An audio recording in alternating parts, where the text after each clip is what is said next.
कोल्हापूर जिल्ह्यातील गिरगाव परिसर रविवारी रात्री अक्षरशः रणांगणात बदलल्याचं चित्र पाहायला मिळालं। पाचगाव आणि दिंडनेरली येथील तरुणांच्या 2 गटांमध्ये जोरदार हाणामारी झाल्याची घटना समोर आली आहे। या राड्यामध्ये एकमेकांना बेदम मारहाण करण्यात आली असून काही वाहनांचीही तोडफोड करण्यात आल्याची माहिती मिळत आहे। विशेष म्हणजे मारहाणीसाठी येडक्याचाही वापर झाल्याची चर्चा परिसरात रंगली आहे। ही सर्व घटना CCTVमध्ये कैद झाली आहे। मिळालेल्या माहितीनुसार रविवारी रात्री गिरगाव परिसरात पाचगाव आणि दिंडनेरली गावातील काही तरुण आमनेसामने आले। सुरुवातीला झालेला वाद काही क्षणात विकोपाला गेला आणि दोन्ही गटांमध्ये जोरदार हाणामारी सुरू झाली।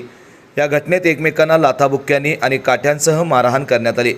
या मारहाणीसाठी येडक्याचा वापर झाल्याचीही चर्चा असून याबाबत अद्याप अधिकृत माहिती उपलब्ध झालेली नाही। दरम्यान हा वाद नेमका कशामुळे झाला याचे कारण अद्याप स्पष्ट झाले नाही।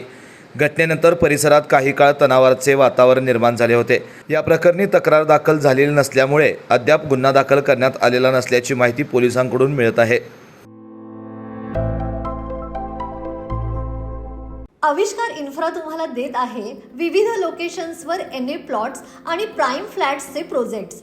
नंदिनी जाधव नगर, शांत निवांत कोल्हापुरात घर म्हणजेच नंदिनी जाधव नगर। मल्हार रामगिरी, तुमच्या स्वप्नातील बंगल्याची पहिली पायरी। मल्हार रामगिरी हातकणंगले। पॅनोरमा हिल्स आंबा, सह्याद्रीच्या कुशीत निसर्गाच्या सानिध्यात तुमचं स्वतःचं farm house. Padmavira city Jaysingpur, एक आधुनिक लाईफस्टाईल देणारा 1 and 2 BHK होम्सचा प्रोजेक्ट।